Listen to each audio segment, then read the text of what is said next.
Well, when I was a baby, the only money I got was eatable. Both my parents had great jobs, so I was actually king of the world. And when going to elementary school, I didn't have a wallet. My mom had one. Money became visible, but impalpable to me. Going to high school, I learned the real value of money. Brand clothing became a must, and when going out, a bottle of champagne always made a better impression on the girls than a Belgian beer. Sure. At university, it was not just about spending money, raising the profits of the breweries and seducing women. When I was studying finance, we learned formulas with 60 different inputs to basically calculate the best way to screw up your investor and circumvent taxes. And well, since I was also planning to become an investment banker, I already filled in all kinds of application forms. And I started talking with a lot of friends which were already involved in the investment banking world.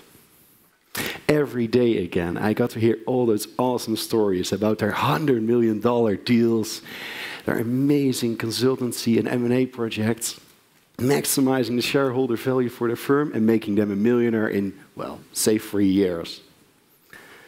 I was blown away. I was just blown away, and I couldn't start to have my own BMW 7 Series with my own driver and a golden cutlery in a canteen.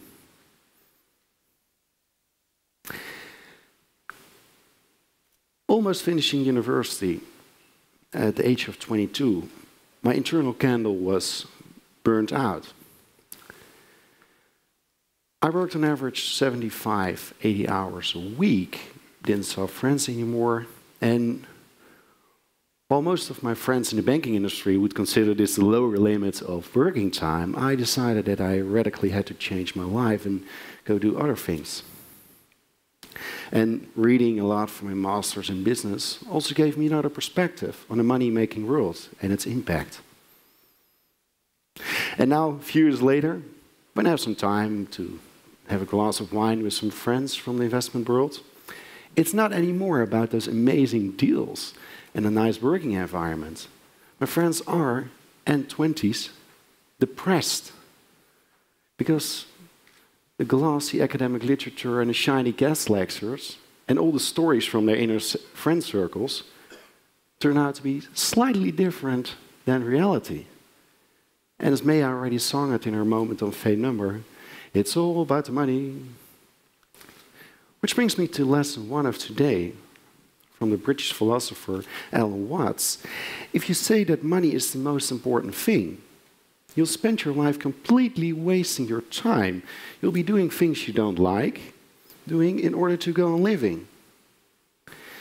That is, in order to go on doing things you don't like doing, which is stupid. Money has always been important in human history, and as Alan Watts already wrote in his book The Wealth of Nations in 1700, it's a proximity to truck, barter, and exchange, which is to be found in no other race than animals.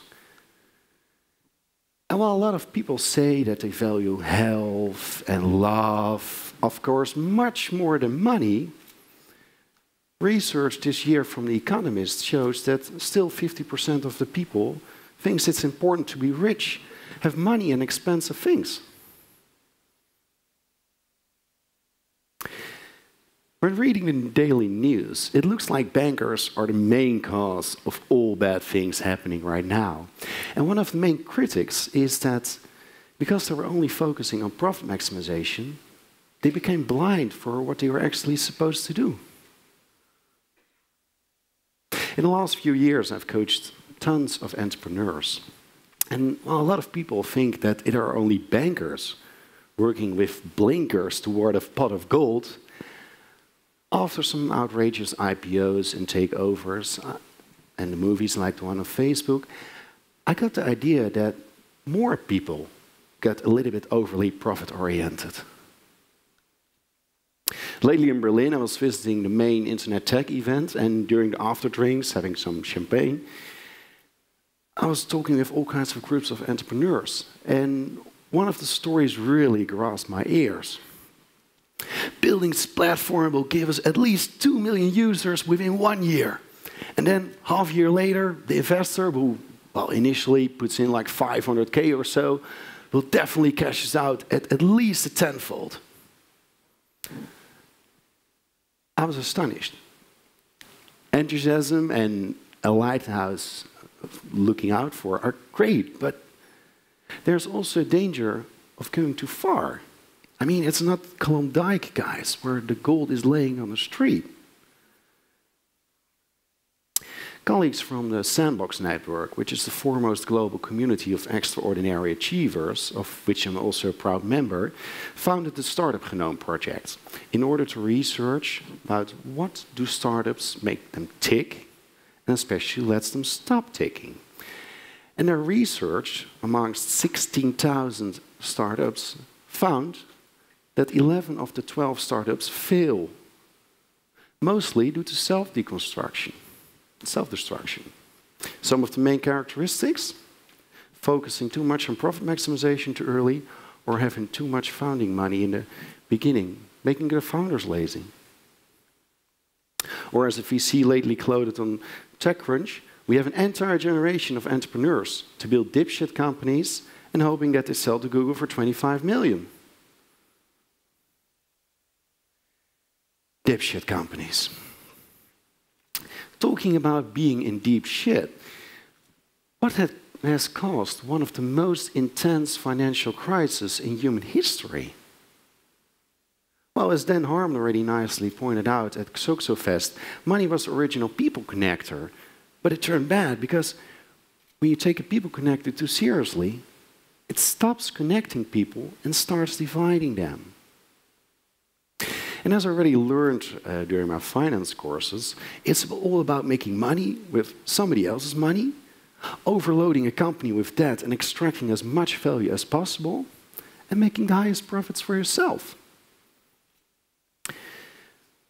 But as one of the internet founders, Tim O'Reilly, already mentioned, the goal of a business is not to extract value, but to build it for your customers as well. He compared it with an ecosystem, because if you take too much value from an ecosystem and don't put back anything in, the system starts to go awry and innovation slows down, and in the end, it dies.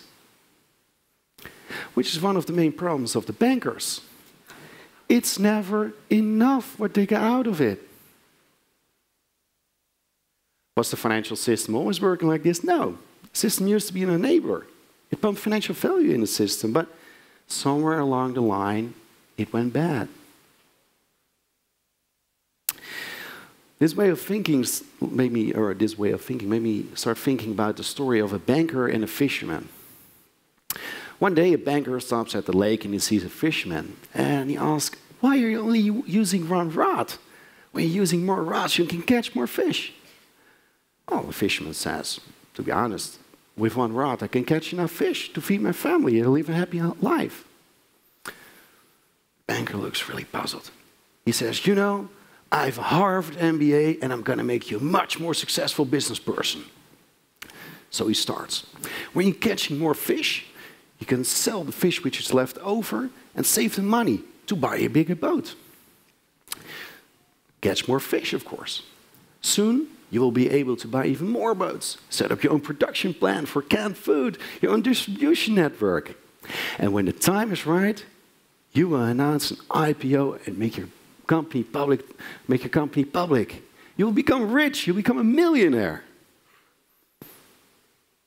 Okay, but then the fisherman asks, "Well, you can chill down, retire, sit at the lake, take care of your family, do some fishing."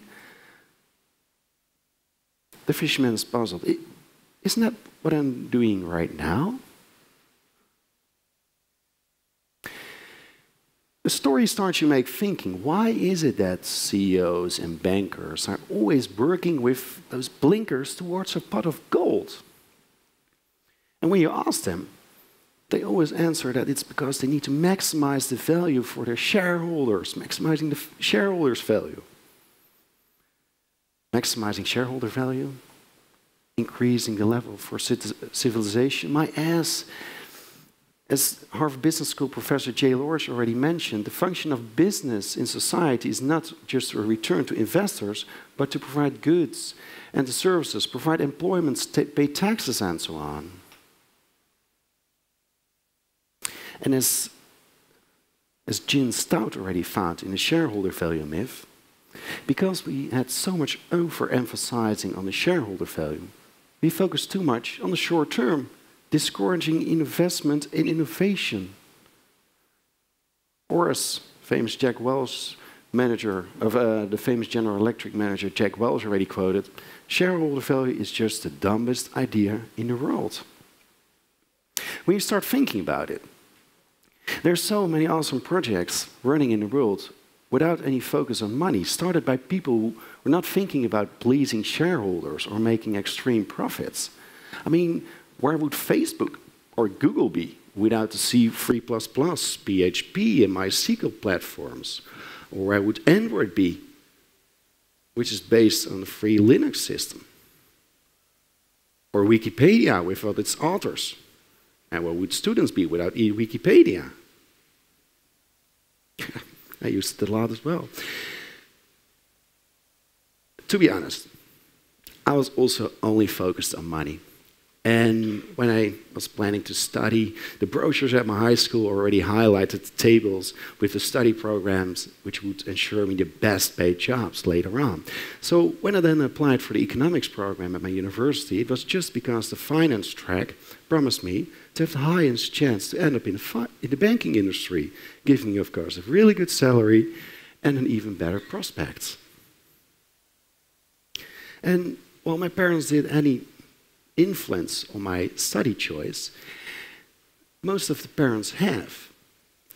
And if you start thinking about this, why is it that parents are always focusing their children towards studies which are ensuring a good salary instead of what they just really like to do?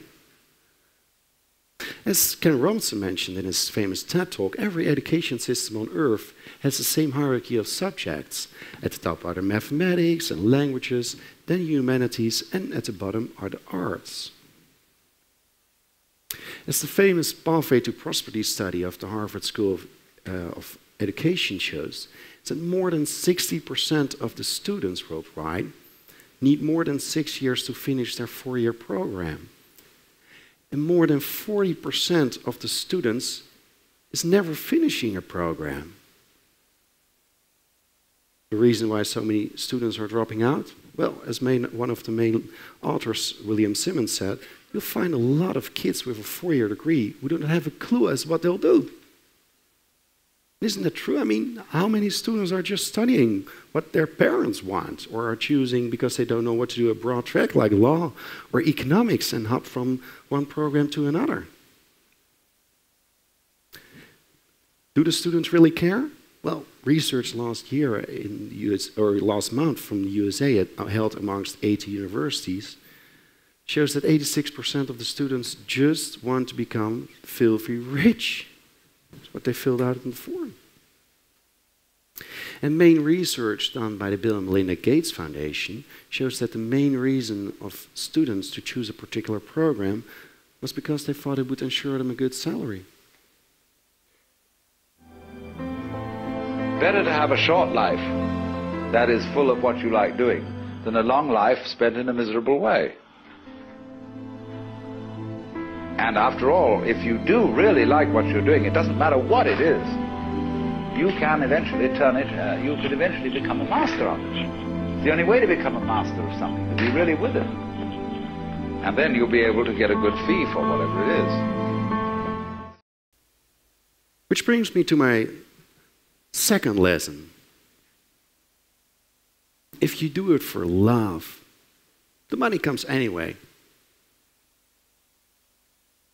TEDx events like TEDxUHasselt happening today are all built by enthusiastic people working without any salary, but just with a passion. And with 8 TEDx events happening every single day worldwide, just imagine 8 events happening today, tomorrow, and yesterday, I became so intrigued into this TEDx community that I started performing academic research on the motivations of people to get engaged in those kind of events. And while a lot of people think that volunteership is about cleaning diapers of old ladies, if you calculate the economic value of volunteership, you'll find hundreds of billions of dollars of value around the world every year. If you take all people participating in volunteership, it would create the second largest adult population in the world. So that will be India, generating as much value as the seventh largest economy of the world, Mexico. Think about it. And while some people are volunteering because they think they get some interesting business contacts from it, or, well, they're forced to, most of the people which I researched said they were doing it because they see the fun of it, they see the social value of it, something they mostly don't see in their salaried daily work. To be honest, I had a really clear reason why I didn't choose a bank. And since I'm an entrepreneur on the end, had 2 companies, 3 startups, and again, working. And 2 years ago, again, my body said, bang! Really hard. No time for friends, working, no sleeping, but generating a lot of profit. I started again to think about what is life, and I radically changed my way of living from only profit maximization to more social entrepreneurship. Since I already got a lot out of O'Reilly's so-called ecosystem, I thought it would be nice to also put something back in it. That's why I'm spending 20% of my working time on things that will never give me money, but a lot of fun. I founded a charity helping the poorest people in my hometown and organizing events for elderly living in social isolation. Helping out with projects called The Masters, which is putting challenged children back in the hometown, where they belong, and giving the appreciation they deserve. And while in my inner friend circles, a lot of people are stepping back when there is no financial compensation involved, I believe in a thing that Eric Liu wrote in Gardens of Democracy. We all do better when we all do better. Am I saying that we should all work for free? No. But when you're living, when you're working, keep in mind that it's not all about money. Because people in this world are gaining status by what they give, not what they take. Thank you.